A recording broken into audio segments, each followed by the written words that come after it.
She wasn't supposed to be home that early. That was the first thing that threw me off. The second was the silence. Usually, when she came back from one of those office parties, there was at least a bit of clamor, her voice echoing down the hall on a phone call, or her throwing her purse somewhere like she was allergic to it. But this time, nothing. Just the sound of the front door clicking shut, soft, too soft, like she was trying not to wake someone she didn't care about anymore. I didn't move. I stayed where I was, sitting in the living room, lights off, pretending to be asleep on the couch. I'd left the TV on mute, some late-night rerun flickering silently across the screen. I wasn't sure what I was looking for. Maybe just a reason to confirm the weight in my gut. That growing, rotten feeling that something had already broken and I hadn't heard it snap. She stepped into the living room with this look on her face. Not guilt, not surprise.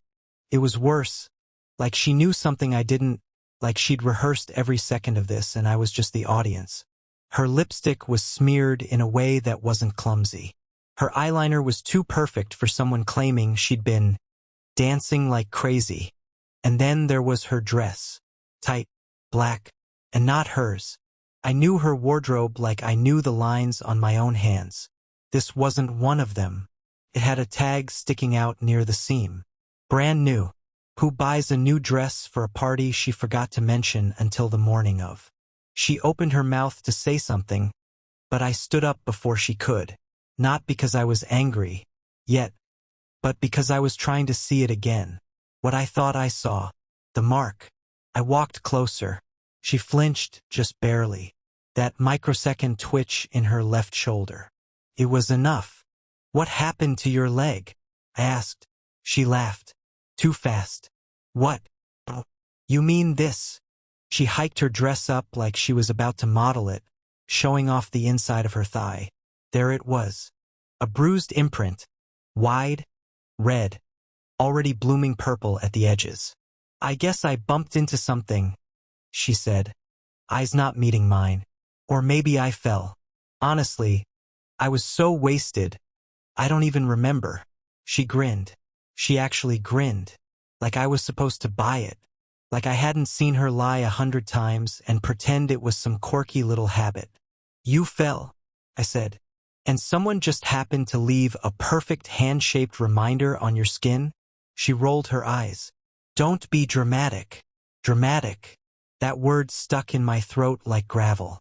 It's what she always said when she didn't want to explain herself. When she wanted me to shut up and move on. You came home early, I said. Why?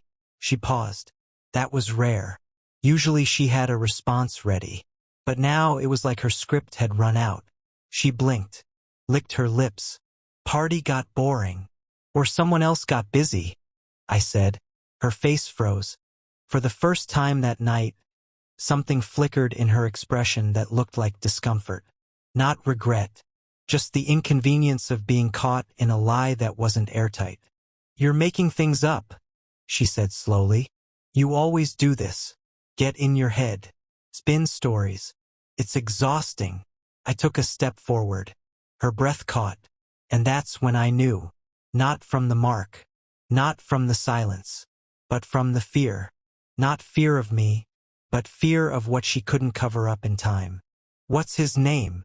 Don't, she hissed, all the sweetness gone now. Don't start digging where there's nothing. Who was he? Was he at the party? Did he drive you home? Or did you leave him in the car?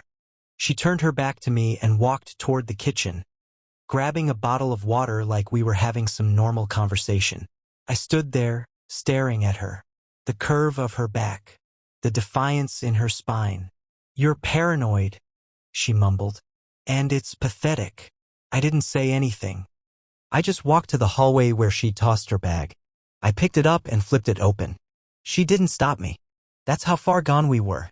Inside, buried under her wallet and keys, was a business card. Plain. Black lettering on cream paper. Travis Dalton, Regional Director, Somerset Holdings. Not someone from her team. Not her usual office crowd. I'd never heard his name before. You left his card in your purse, I said. She turned slowly. So? That was all. So? The audacity. The sheer, ruthless ease in her tone. That was when it stopped being heartbreak. That was when it started turning into something else. Something I hadn't felt before. Not rage. Not yet. But it was close. I stared at the card like it was poison. I could feel it, this heat rising in my chest, not from anger exactly, but from the realization that I'd been demoted in my own life. That I wasn't even a main character anymore. Just a piece of furniture she walked past on the way to someone else. She took a sip of water, leaned against the counter like we were having some stupid couple's disagreement over where to go for dinner. That's what stunned me the most. The calm. The absolute lack of shame. She didn't even bother to hide it now. You don't know anything, she said. I know enough. No, you think you know. That's the difference. I walked over and set the card on the island in front of her. She didn't look down at it. Her eyes stayed on mine like this was a game she was still determined to win. Is this the guy? I asked. She shrugged. Maybe. Maybe. She pushed off the counter and started walking down the hall like the conversation was over. Like I was some annoyance she had to step over. I followed. My heart was thudding, but my voice came out low. Too low. Tell me what happened. She stopped halfway down the hall, spun around, and crossed her arms. What do you want to hear? That we met at some conference and sparks flew?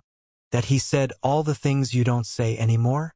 That it wasn't planned but it felt too good to stop? Fine. Take your pick. Make up whatever version of me you need to hate. You're not even denying it. There's nothing to deny. You've already made up your mind. Because I'm not an idiot. Could have fooled me. That hit harder than I expected.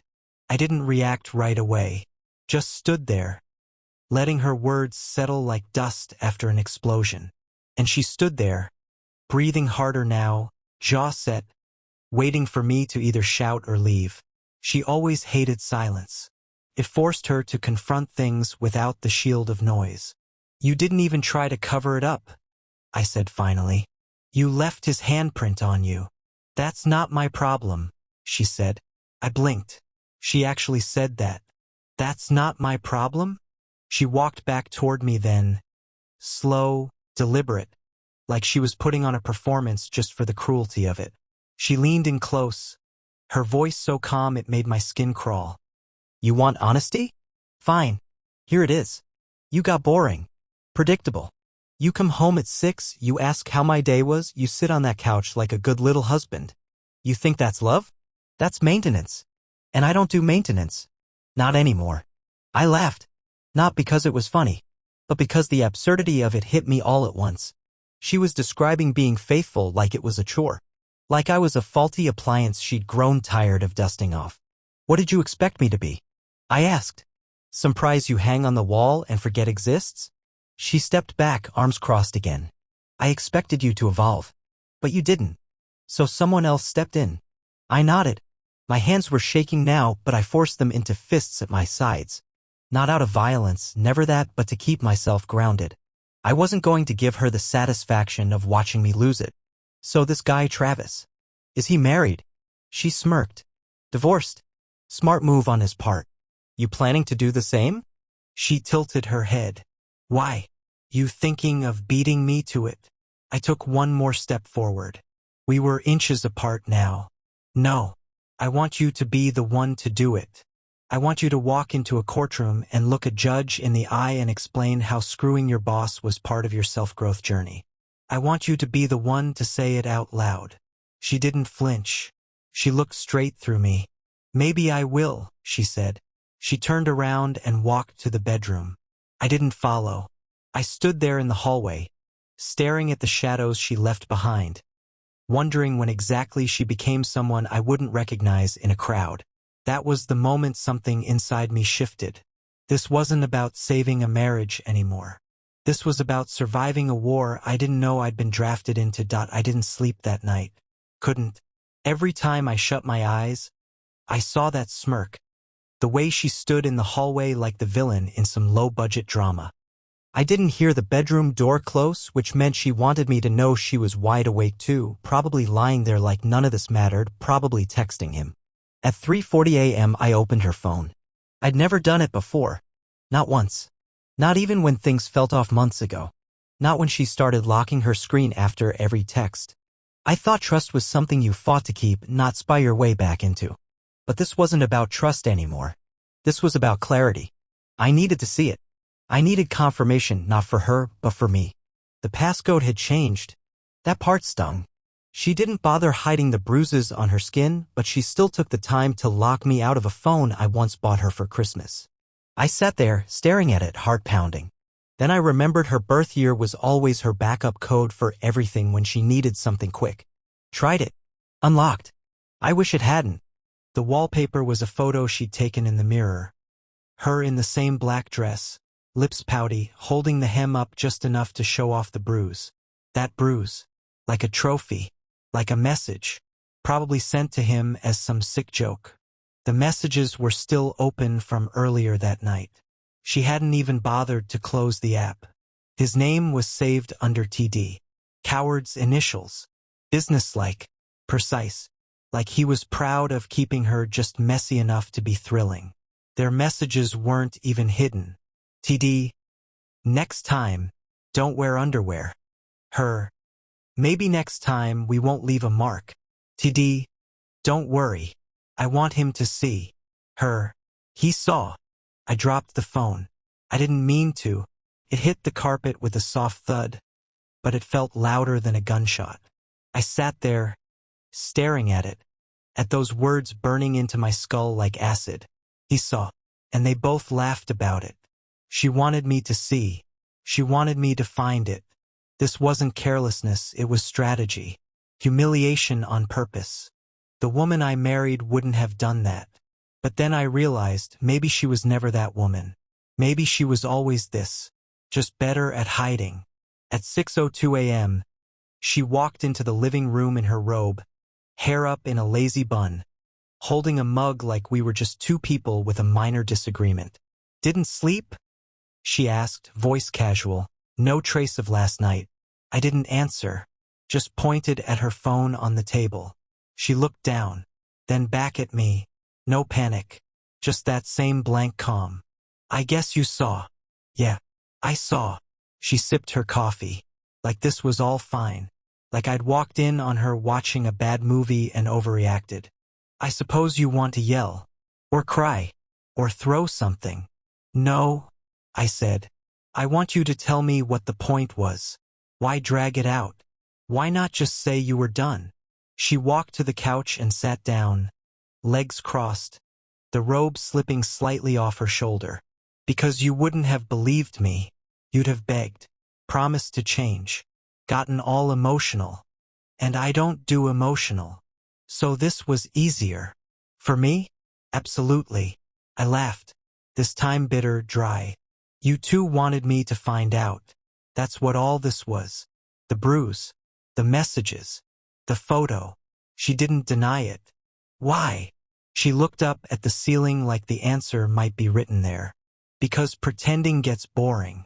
And I wanted you to stop pretending. You're evil, I said. Quiet. Flat. She turned her head slowly, smiled faintly. No. I'm just done lying for your comfort. She stood up and walked past me, dragging her hand across my shoulder like we were still some couple who touched in passing. I didn't move, didn't breathe. I watched her walk into the kitchen like she hadn't just dropped a bomb and walked away from the smoke. And that was when I knew.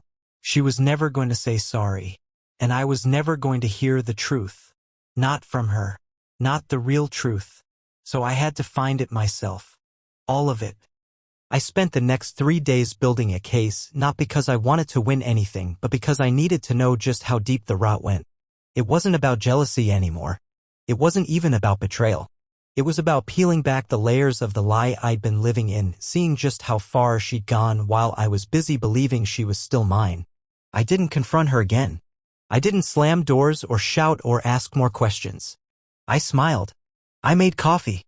I kissed her on the temple when she walked by. I made sure she believed I was folding back into the role. Because people like her only tell the truth when they think no one's listening. I copied every contact from her phone into mine. Every client meeting she scheduled, I mapped out. I even followed her. Not every time, just twice. That was all I needed. The first time she was actually at a meeting. A restaurant downtown. Not with Travis, though. With another man. A younger one. Couldn't have been more than 28. Blonde. Tan. Smile like a toothpaste commercial. She kissed him on the cheek when she walked in. Sat down across from him, leaned in like she was in a movie scene, whispering something into his ear that made him grin like an idiot. They didn't notice me across the street. I wasn't the husband in their world anymore. I was a bystander. The second time it was Travis. They met in a hotel lobby. For 15 p.m. Broad daylight. Not even trying to hide. He touched her waist like he owned her. She laughed. Loud. That same laugh she used to give me when we were young and everything still made sense. I waited. Watched them ride the elevator up, his hand already sliding beneath the hem of her coat. That night, she came home late again. Long day, she said, kicking her shoes off at the door. Yeah? I said. You hungry? She smiled. Starving. I cooked. Actually cooked. Pasta. Her favorite. She sat across from me at the table like we were still pretending, like I hadn't watched her walk into that elevator with a man who didn't care if I lived or died. You're being sweet lately, she said, twirling the noodles around her fork. Trying to be better, I said. Trying to evolve, like you said. She gave me a smirk. I noticed. Later that night, while she showered, I went into her email. Not just the one I knew about, the second one. The one she used for work stuff. I found it because she once connected it to our shared calendar by mistake. A 2-minute window where her private life bled into mine. It was all I needed. The inbox was a graveyard of secrets. Travis wasn't the only one. Not even close. There was Corey, the young one. The one from the restaurant. Dozens of emails between them, some with pictures. Some with audio files. One voice note where she was laughing about something I had said. Then there was Eli. Dan. Even Monica. I didn't know about her. She was everywhere. Living entire lives while I vacuumed the living room and paid the mortgage and thought love meant staying when things got hard. When she came out of the shower, towel wrapped around her like armor, she looked surprised to see me still awake. You okay? She asked. Yeah. Just thinking. She raised an eyebrow. About? I looked at her. I really looked at her. Water in her hair, mascara smudged beneath her eyes, skin glowing from the heat of the steam. Beautiful. Untouchable. Hollow. I just realized something, I said. She waited. You were never mine. Her face twitched. Just slightly. Not guilt. Not pain. Just irritation. Like I'd ruined a good mood. Don't be dramatic, she muttered. There it was again. That word. The one she always used when I got too close to the truth. I stood up. Walked right past her. Didn't say another word. Because I had everything I needed. And she had no idea what was coming. The next morning, I woke up before her. I watched her sleep for a few minutes, mouth slightly open, hand resting across my side of the bed like she still had the right to reach for it. The same hand she'd used to type out messages to a lineup of strangers to stroke the ego of every man who wasn't her husband. She looked peaceful. Like nothing was wrong. Like the world hadn't cracked under her heels. I got up and made coffee. I sat in silence, staring at the steam rising from the mug, thinking about how much time I'd wasted. Not just on her. On the idea of her. This person I'd built in my head who had never actually existed. She was just good at pretending. That was her gift. She could wear anyone's skin, wife, lover, partner, muse. Whatever the room called for. But now I had the power. I had the emails, the names, the timestamps. I had voice notes and screenshots and even a spreadsheet I'd started to catalog everything. It was no longer about heartbreak. It was preparation. Strategy. She came into the kitchen around 8:15, wrapped in a robe, eyes still sleepy. Morning, she said. You're up early again. Had things on my mind. She kissed my cheek like she hadn't gutted me days ago. I didn't flinch. I just sipped my coffee and watched her like I was studying a painting I was about to burn. She sat down across from me and pulled out her phone. I saw the screen light up with a text from TD. She didn't hide it. Didn't care. So listen, she said casually. Next weekend, I might have to go out of town. Just a quick thing. Work-related. What kind of thing? Travis wants me to attend some leadership conference with him. It's in Charlotte. Just 2 nights. Charlotte. She was already planning her next escape. Already planting the seed for the next lie. I nodded. Sounds important. She smiled. He thinks I have potential. Says I could be in a senior role by the end of the year. I bet he does, I thought. Are you okay with it? She asked. I mean, you've been so understanding lately. I set the mug down gently. Of course. Go. Do what you need to do. She looked pleased with herself, like she'd just won some invisible battle. She didn't know she was walking into her own setup. That night, I made my move. I called Travis. Not from my phone, from a burner I'd picked up 2 days ago. He answered on the third ring. Hello, Travis? I said, keeping my voice low and calm. We haven't met, but I think you know my wife. There was a pause. A long one. Who is this? She calls you TD. You left your handprint on her thigh last Friday. Thought you should know she's not exclusive with you either. Another pause, but this one felt colder. I could almost hear the calculations turning in his head. I don't know what you're talking about. Sure you don't. Check your email. Subject line says, Dear Travis. Should be there by now. I'd sent it 5 minutes earlier. An anonymous message with attachments. Screenshots. Voice notes. Messages to Corey, Eli, Dan, and Monica.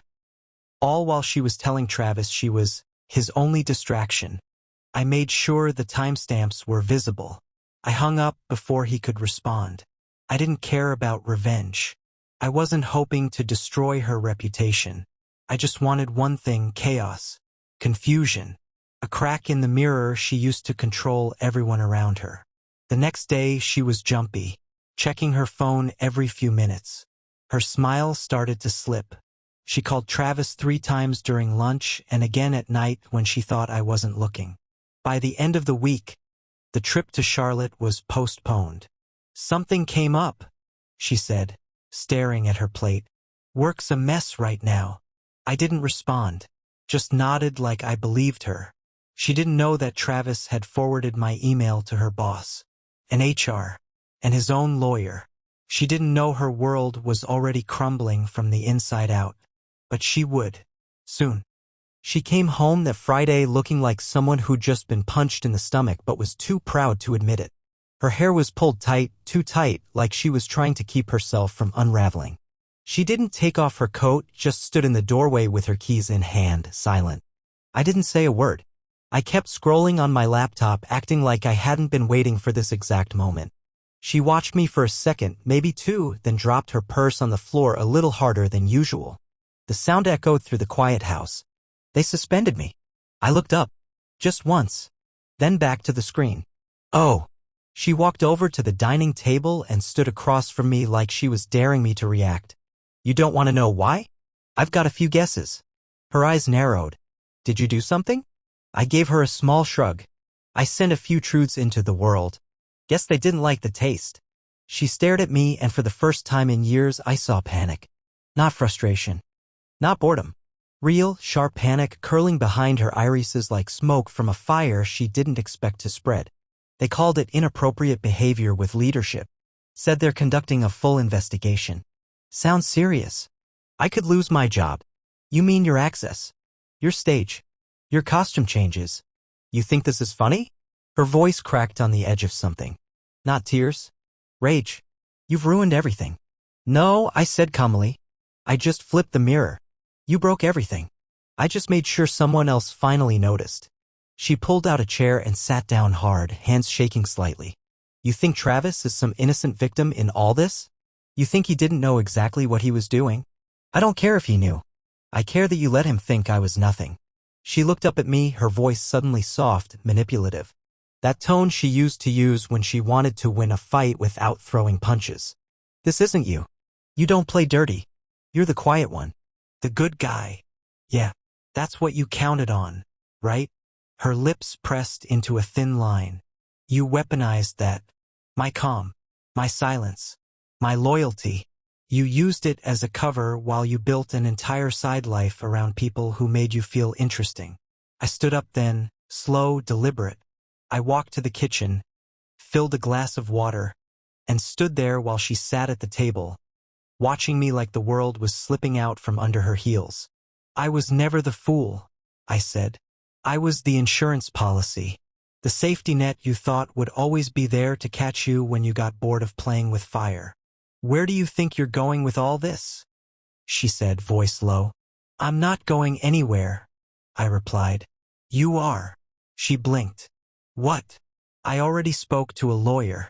The papers will be ready next week. You'll sign them. Then you'll pack your things and leave. Her voice rose. You don't get to decide that. I already did. I'm done being the backdrop in your performance. Find a new stage.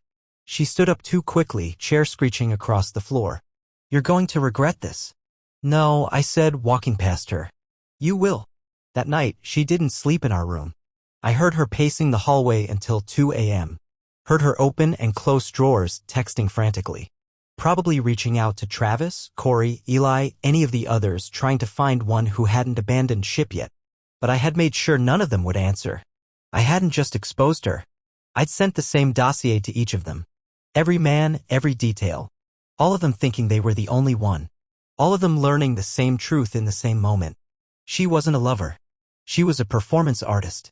And the show was finally over. By Sunday, she was a ghost dragging herself through the shell of our home. No makeup. No laughter. No staged phone calls pretending she had meetings to attend. Just silence, interrupted by the occasional creak of the floorboards as she shuffled from room to room. She wasn't used to silence. It didn't flatter her. It exposed her. I didn't say much. I didn't have to. The house had started doing the talking for me through the sound of drawers closing and closets emptying, through the absence of her perfume in the hallway, through the way her footsteps hesitated at the bedroom door but never crossed the threshold. On Monday morning, she asked if we could talk. Not in that dramatic, teary-eyed way people in movies do. Just a quiet, hollow request as I buttered a slice of toast. I sat down across from her again, same table, same scene, but now it felt like a deposition. I'm not apologizing, she said, eyes bloodshot from the night she spent crying when she thought I couldn't hear. But I need you to know I didn't plan all of it. It got away from me. I looked at her. You didn't plan to cheat on me 5 different ways with 5 different people? She shook her head. Not like that. At first it was just harmless. Fun. But then I started liking how it felt to be noticed. By people who didn't know you, I said. She didn't respond. You had options, I continued. You could have left. Told me the truth. You chose humiliation. She rubbed her forehead. I didn't want to lose everything. You didn't lose everything, I said. You threw it away. She looked up, anger flashing behind her exhaustion. You think you're better than me now? You think just because you exposed me, you get to act like you're the hero? No, I said. I'm not the hero. I'm just the only one in this house who didn't lie. She laughed, then sharp, bitter. You really think they all dropped me because of your little email parade? You think they cared? Travis has his own mess to clean up. Corey blocked me before you even sent him anything. Eli was married. I didn't destroy anything that wasn't already broken. That was the moment I realized she wasn't ashamed. She was furious because the illusion shattered before she could control the timing. It was never about guilt. It was about control. And she had lost it. They were never yours either, she muttered. You think you're the only one who got used? I leaned back, taking a long breath. Then why are you still here? She paused. That cracked her.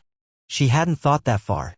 Because beneath all her coldness, all her performances and insults, she'd assumed I'd break down eventually. That I'd beg for some twisted version of reconciliation. That I'd be so afraid of being alone I'd let her back in. I guess I don't know where else to go yet, she said finally. You have friends, I said. Oh, wait. No. You had situations. Her eyes narrowed. You really think I'm going to fall apart after this? No. I think you already have. You just haven't realized it yet. She stood, shaking now. You're enjoying this. Watching me unravel. You're no better than I am. Maybe not, I said. But I'm free. And you're still pretending you're not trapped. She didn't respond. She left the room and didn't come back for hours. That afternoon, I emailed the divorce attorney back and gave the go-ahead to serve the papers. When she received them the next morning, she didn't scream. She didn't throw anything. She just stood there at the door, envelope in hand, lips pressed so tight they looked white. And then she said something that caught me off guard. You'll miss me. It wasn't a plea. It was a promise. A threat. A belief she still held onto. I didn't answer. I just closed the door behind her and locked it. The first night after the papers were served, I slept in our bed alone. For the first time in weeks, the silence didn't feel like it was trying to suffocate me. It felt clean. Like all the noise she'd created, her lies, her vanity, her chaotic orbit had finally peeled away from the walls and let the house breathe again. She didn't leave immediately. Of course not. She lingered like rot. The papers gave her 10 days to vacate, and she used every one of them like it was owed to her. She stopped speaking unless necessary. She walked around with this air of wounded nobility like she was the one betrayed. I caught her staring at me sometimes, quiet, calculating stares, like she was still trying to figure out how I'd done it. How I'd outplayed her. How the quiet one ended up burning her stage down. Then, on the 5th day, she made her move. She came into the living room dressed like it was the first day of spring, clean makeup, a soft pink sweater that rehearsed softness in her tone. "Can we have one night," she asked, "where we talk like people?" I didn't look up from my book. "What kind of people?" She sat down slowly, folding her hands in her lap. "Not enemies." "We're not enemies," I said. "You need something to be my enemy. You need power. You gave that up. I want to leave things clean," she said, eyes glassy. "We weren't all bad. You know that." I looked at her for a long moment. "You really think there's a version of this where I walk away grateful for the memories?" She shook her head. "I think there's a version where we leave like adults. Where we don't destroy each other." "You destroyed yourself," I said. "I just gave you the mirror." She stood then. Walked toward the hallway. "I didn't hate you," she said over her shoulder. "You didn't love me either," I replied. That stopped her. She didn't turn. She just stood there for a moment, then disappeared into the bedroom. The next morning, she left early and didn't return until after dark. But I wasn't sitting around waiting. While she was gone, I called Monica. I didn't need revenge anymore, but I wanted something else, answers. Not from her, but from someone who had been on the other side of her lie. Monica answered on the second ring. Her voice was quiet, hesitant. "I was wondering if you'd ever reach out," she said. "I just want the truth," I said. "What did she tell you?" There was a long pause. That she was trapped. That you were controlling. That she hadn't felt loved in years. She said you checked her phone all the time. That you once threatened to leave her with nothing. I closed my eyes. None of that ever happened. I figured, Monica said quietly. She never really looked sad. Just hungry. Ha! She wasn't broken, she said. She was searching. For attention. For reflection. She mirrored everyone she met. Gave us all what we wanted. Until it got boring. And what did she give you? A confession, she said. The kind that sounded honest until I realized she repeated it word for word to someone else. We hung up after that. I didn't need more. Monica wasn't angry, just another version of me, dragged into the same performance and spat out when the act changed scenes. That night, I didn't hear her come back in. She didn't speak. She didn't even take off her shoes.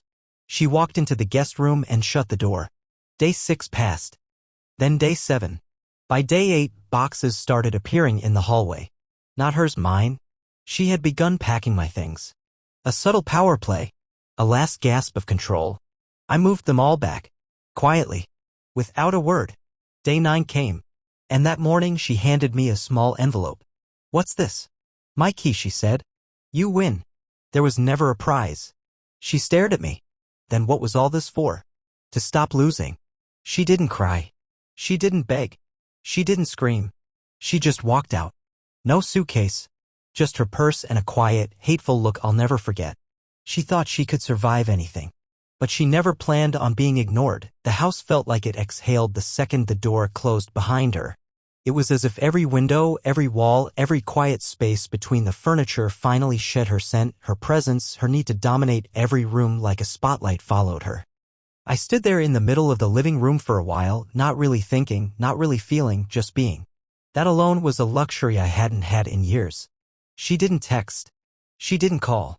She didn't send one last snide remark to try and leave a scar. She just vanished. And I knew that wasn't peace, it was strategy. She wanted me to wonder where she went. She wanted me to feel the echo of her. But I didn't. Instead, I cleaned. Not for symbolism. Not as some metaphorical rebirth. Just because the house was disgusting. The chaos she brought in, unfolded clothes, unopened mail, perfume-stained bedsheets, receipts from restaurants I never visited, had piled up until every room felt like a lie. So I stripped it down. Took the bed apart. Threw out the candles she never lit. Empty drawers that held nothing but junk and expired fantasies. In the back of the closet, I found a shoebox. Plain. Black. Duct-taped shut on both ends. It wasn't hers. It wasn't mine. I didn't even remember seeing it before, but it was tucked beneath the shelf in a way that said meant to be hidden. I opened it on the kitchen counter. Inside were letters. Dozens of them. Some typed, some handwritten. None of them addressed to me. I didn't recognize the names. Ben, Isaiah, Randy. More names. More stories. More pieces of her that never belonged to this house, to this marriage, to the version of her I thought I knew. But one envelope was different. My name was on it. Not just Matt, full name. First and last. Her handwriting. I didn't open it right away. I just stood there holding it, heart ticking like a slow drum in my chest. After everything, after the lies, the affairs, the emotional ambushes, part of me still hesitated. Still wondered what she could possibly say that hadn't already been screamed or spat or slipped through clenched teeth in a moment of contempt. But I opened it anyway. It was short. You were never the problem. You were just too easy to love, and I was never built to stay in a house with no fire. I needed noise. You gave me quiet. I needed sparks. You gave me a fireplace. That should have been enough. But I kept waiting for a disaster to make me feel alive. So I became the disaster. I'm sorry I didn't leave before I broke it all. I read it twice, and then I burned it in the sink. Not because I was angry, not because it hurt, because I didn't want her apology. It was written for her, not for me. A final performance. One last bow before she exited stage left. She wanted the last word to feel profound, redeemable, but it didn't. It felt like an actress thanking the audience after destroying the set. So I burned it, and when the flames died down, I finally smiled. Not because I'd won, but because I didn't need her permission to heal. It's been 3 months since she walked out. The air in the house has changed. It's quieter now, but not in that heavy, suffocating way it used to be. This silence is clean, gentle. I can hear the creak of the floorboards again, the hum of the fridge at night, the soft rustle of the wind through the cracked window in the guest room. For the first time in years, I feel like I live here, like this is my space, not just a set she built for a show that never really included me. She never came back for her things. She left the rest of her clothes, her high heels, her old journals. A broken necklace she claimed was her grandmother's, but was probably just another prop. I packed it all into boxes, neatly without emotion, and had them delivered to her sister's address. No note, no warning, just a clean break. I didn't want anything left behind that could whisper her name into the corners of my home. People ask questions now.